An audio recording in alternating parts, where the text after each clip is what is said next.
So, spoiler alert, this is what the end result is in this video. So, we've actually, in this video, we're going to be taking this entire heater apart, and we're going to be stripping off the Krust-Oleum silver paint to reveal what was underneath. In the process, I learned a couple of things.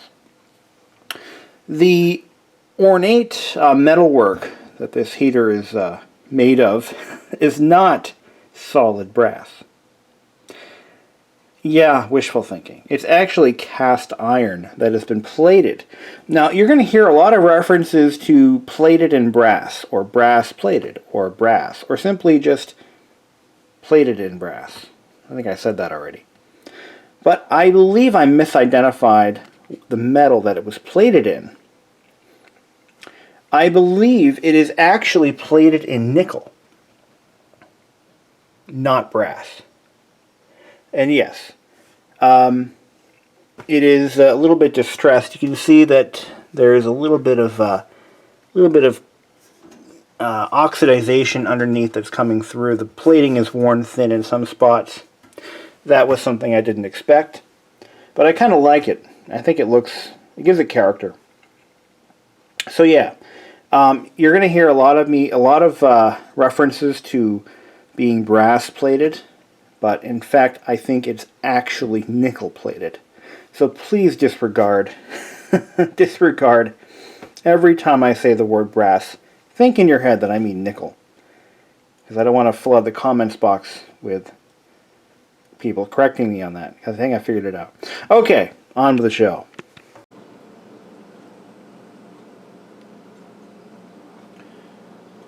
So we're back to the American Electrical Heater Co. Detroit Radiant Electric Heater. That is a mouthful. Wow. From 1911. I still don't know the exact date of production on this, but I have a range between 1910, and about 1920. So let's split the difference and call it, I don't know, 1915. Sound good? Let's call it a 1915. Anyway, in this video we're going to take a look at the finish and see what we can do to bring it back to its original appearance, which would have been something along the lines of this. So what I did is I took a section where the paint had worn off and I polished it with brass polish, and look at how beautiful that is compared to what it was. So after looking at some catalog, electrical supply catalogs from the 19-teens, I have discovered that this thing was sold in a couple of different finish options. The only one that I can seem to find a reference to is brass and nickel, and I cannot find the original source material that I found this in, but again, as I later discovered, I believe this particular model was originally nickel plated, and we will actually see more. If anyone has any ideas without doing chemical testing as to whether it's nickel or brass, I would love to hear it. And you want to be very careful when taking these out not to chip or break off the tip here, because once that happens, the bulb will depressurize, or I'm sorry, the vacuum will be lost and they will be no longer usable. Okay. So let's start. We're going to work on this. We're going to start with the crown. I'm going to call it the crown because that's what it looks like. It looks like a big crown. We're going to take that off. So somebody at some point in history decided it was a good idea to paint this poor thing in this awful silver finish from a rattle can, which it doesn't really need. It doesn't deserve that kind of treatment. And we're going to try to bring it back to its original brass finish. So, it's a shame that happened, but oh well. These are brass screws. You got to be real careful with these things. They're very soft. And we're going to bring it outside where it'll be. Yeah, you can see this one clearly, here, take a look at this. This one clearly was not intended to be silver. Take a look at this. unpainted brass all over there. So we're gonna start with the crown. We're gonna see how this method works. That's where a lot of the intricate detail is. Now what are we gonna do with it? Thought you'd never ask. We're gonna use a product that I've used on a variety of restoration projects. It's called Auto Stripper. It's paint stripper. This will remove most sprayed on finishes pretty easily. So let's go back outside and we're gonna give that a try and see what happens.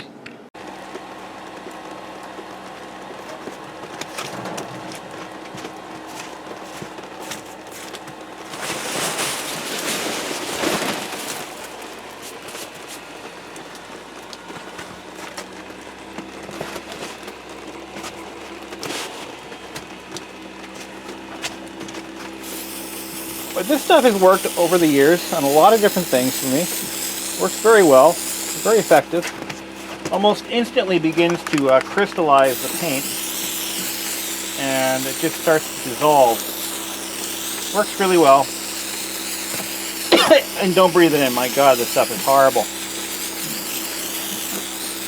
Don't breathe it in.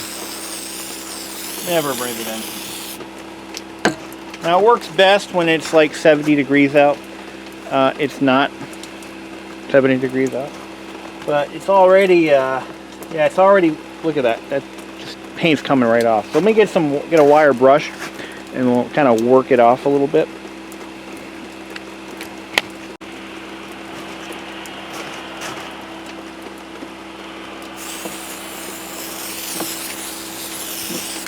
It's also 10 bucks a can, so it gets pricey. But yeah, paint just comes right off. Look at that. Look at that. Nice. Very nice. Then what we'll do is we'll get some brass polish and we'll just kind of let the polish brush it on and let it do its thing. But it appears to be a couple of different layers of this stuff on here, but it's coming right off. I mean, it's not even putting up a fight. So it could take another application of stripper perhaps, but this is what it ended up looking like so far, and I'm pretty happy with that. Only the front side was polished, the other side was never polished, so it has a lot of nooks and crannies for things to hide. It might use another application of stripper. So I'm going to take some of this metal polish. This is Wright's brass polish. We're just going to apply it. Oh, don't let it get everywhere. I'm going to apply it liberally to the grill. We're not going to bother with the back, just the front. I'm going to just let it do its thing. You can use Brasso, you can use whatever works, whatever you like. No need to do any heavy buffing or rubbing. It should pretty much just automatically through chemicals. Better living through chemicals. I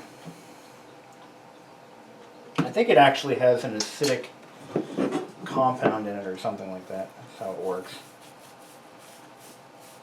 And I believe there's a liquid bath you can plunge these things into to just get it done without dealing with any. It's really watery. Really watery. I think it should be thicker than that. It should be more of a paste, but it's not. But this is, unless this is brass plated. Ooh. Wait a minute. Wait a minute. Is this brass plated? It sure is. It's made of steel. Ah!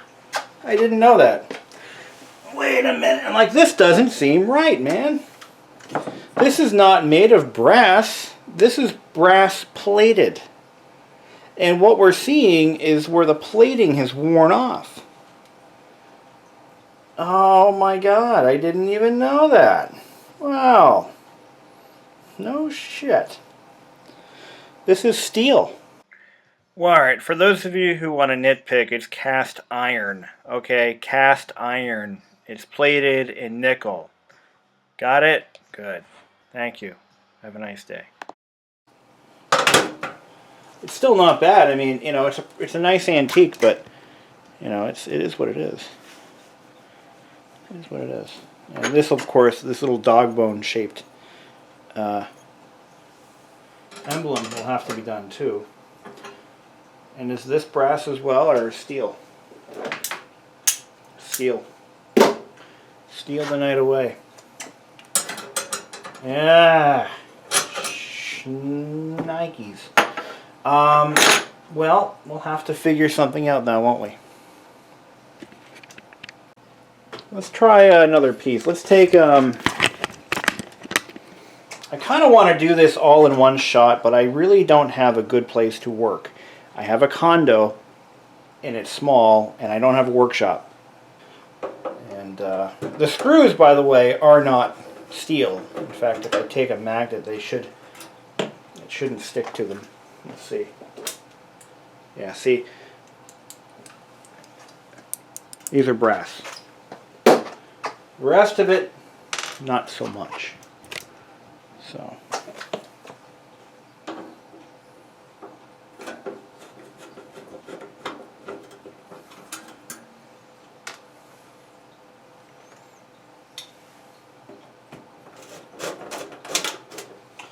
It's got a rod that goes all the way through. These screws should be really long.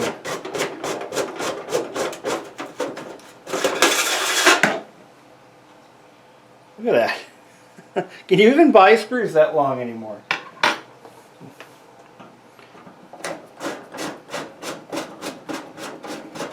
Let's take a look inside here and get a better idea as to how it's constructed.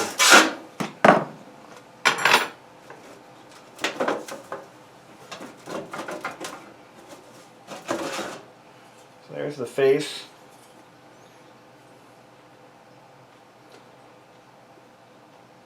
Yep.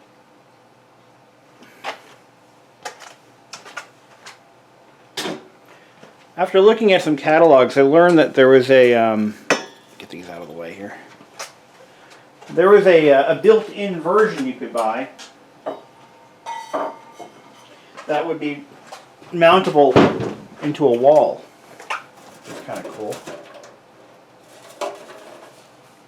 I guess call this the firebox. That's pretty much, wow, this thing tears down real easy.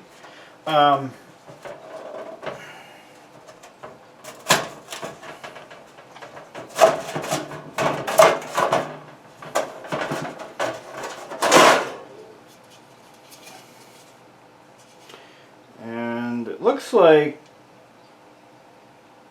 oh, that's interesting. It's possible that this, whatever this coating is, may have been factory applied. That's interesting. I want to try something. Let's get this box out of the way. I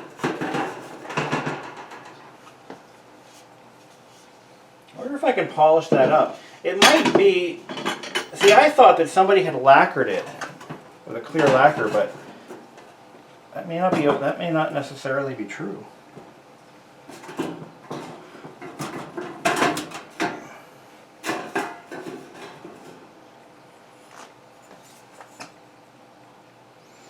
Nice little ornate piece of brass right there. I want to get this, I'm going to repaint this box. Put a nice coat of something on it. Possibly a gloss engine paint, maybe. Of course, that's not going to happen today, but when the weather warms up a little bit. But yeah, check this out. Here's the base. There's the 3 bulb sockets in it.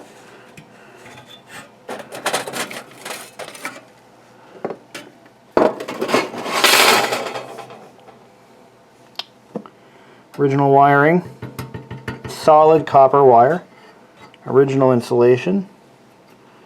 Look at that. Wow. Wow.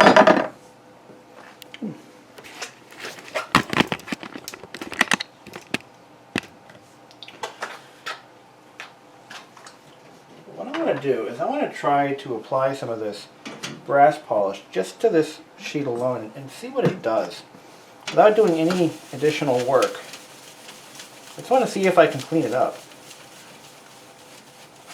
and make it look good again. The answer is yes. It's working. It's actually working. Now, this isn't rolled steel, is it? No, that's sheeted brass. See how a magnet doesn't stick to it at all? But look at this, it's polishing up quite nicely.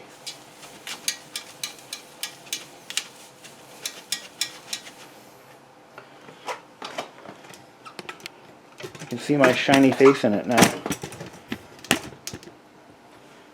Look at that.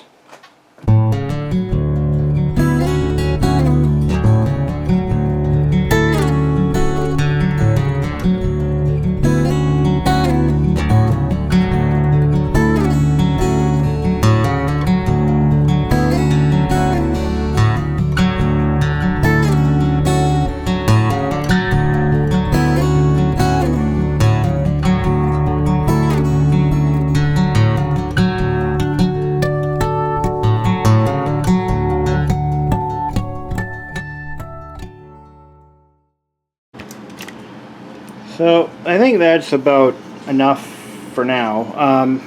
There is a stain here, and I don't know if you can see it in that shot, but yeah, there we go. You can see that stain. It goes all the way up here.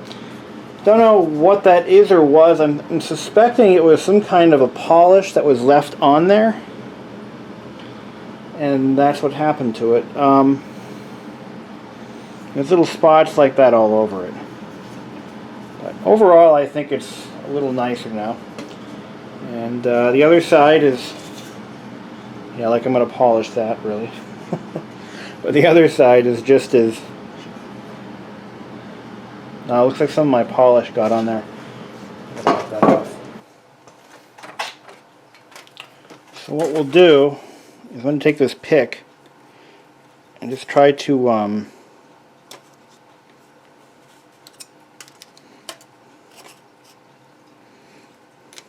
there we go. Just work that ring off.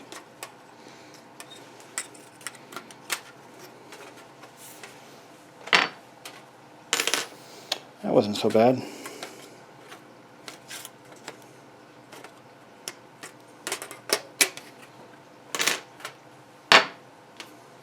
It's hard to believe that, when this thing was made,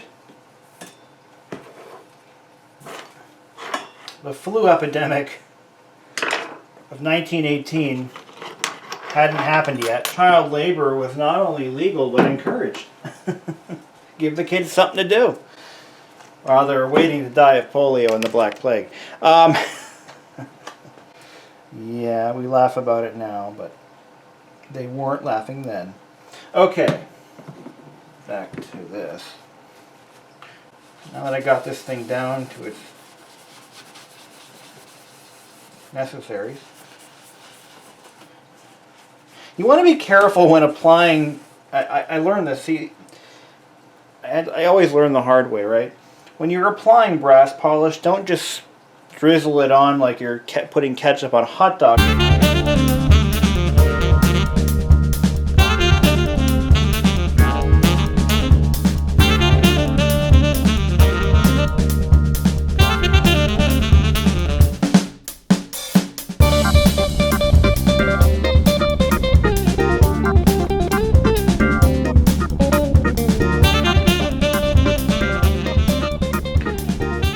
It's about as good as I'm going to get it. It is stained, and really it should be kind of ground down, I guess, and repolished. But so let's go ahead and put these rings back in.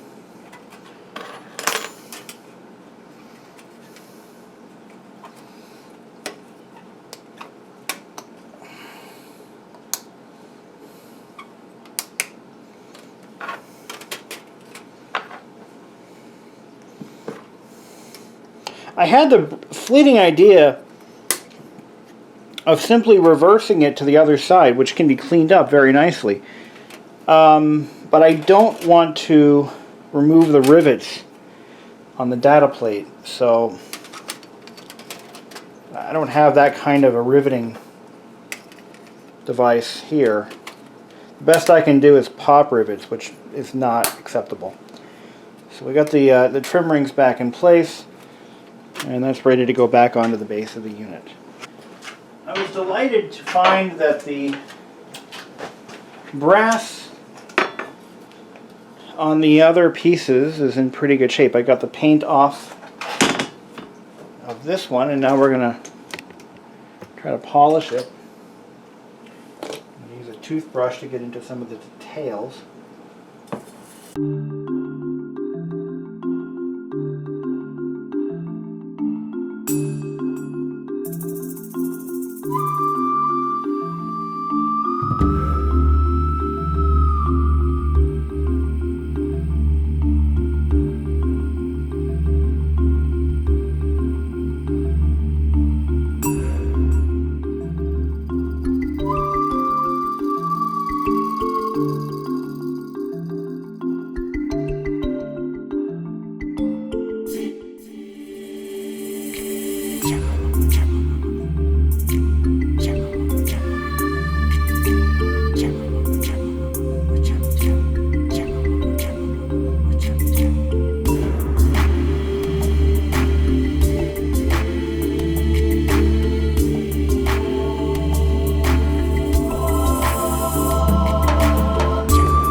And now we see how much work we've done and how much work we have left to do. We're not there, but at least I can see what it once looked like. I can get a better understanding, a better picture of what it used to look like when it was new. I mean, that nice soft yellow nickel finish, that's definitely not brass. I swear to God that's not brass. You know, the detailed pebble grain textured inlay in this ironwork. The highly polished reflective interior. The even the data plate is beautiful. We can finally read the serial number. Couldn't do that before. We have a lot of work to do, though. I mean, you can see there's a lot more just stuff that doesn't belong here. There's artifacts and leftover polish and some leftover paint even in the details and the ironwork that need to be blasted away. I'm going to try a couple of different chemicals. I'm going to try carburetor cleaner, actually. I've had good luck with that in the past. Actually, better luck with carburetor cleaner than paint stripper in some cases, because it works quickly and effectively. Some brake cleaners work really well for that too. But I'm going to leave the plating, the nickel plating, as it is. And I'm going to do that because the cost of having it replated would be just crazy. And I just don't think it'll really help the value much. And yeah, so I'm going to leave it alone. I mean, there are some really crusty spots, like right here and here. And I figured out, by the way, why there's some gouge marks in the right by that screw. See, there's like a little gouge mark here. That's to provide clearance for the screw. They screwed up when they cast these pieces. And it's really a great example of the early days in home electrification. You still got to take the base apart. That's going to be not a challenge. I just have to be very careful because there's a lot of old wiring in there. And did I mention that the wiring in this unit is not braided or stranded cable? It's actually solid core copper. So that's all going to come out. And then we're going to work on disassembling the base. And that's going to be done when the weather's warmer. Because right now, it's actually kind of warming up, but it's now 36 degrees outside. And, you know, I don't want to work in cold weather if I don't have to. But yeah, I just wanted to point out real quick the amount of detail that gets lost when you paint something like this. I mean, look at that pebble grain finish. Okay, let's get a better light there. Look at that. It looks okay, right? But then you look at this and you realize, oh my God, there is a lot of lost detail. Look at that. Just a lot of detail just covered over with paint. That should never have been in there in the first place. I can see why they painted it, though. You know, I understand why it was painted because, I mean, look at it. I mean, it looks kind of distressed, but it is by rights. You know, it's antique. It's old. It's been around for a while. I mean, Grandma doesn't look 24 anymore. So, you know, they covered it up to make it look nice so that they could put it on a shelf and, you know, hey, it was painted with a brush. This is brushed on. Who does that? You know, this must have been painted like 30 years ago, 40 years ago maybe. Because it's all brushed on. I mean, nobody buys silver paint in a can and brushes it on these days. Nobody does that. But 30, 40, 50 years ago, that's just how you did it. You know, but that was, yeah, I can see brush strokes. Well, that explains a few things. That's why it's so thick in some spots.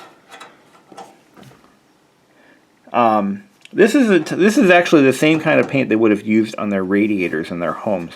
If you go into an antique house that has radiators for steam heat, you'll find that a lot of those old radiators look exactly like this, because that is exactly what they use. They used radiator paint.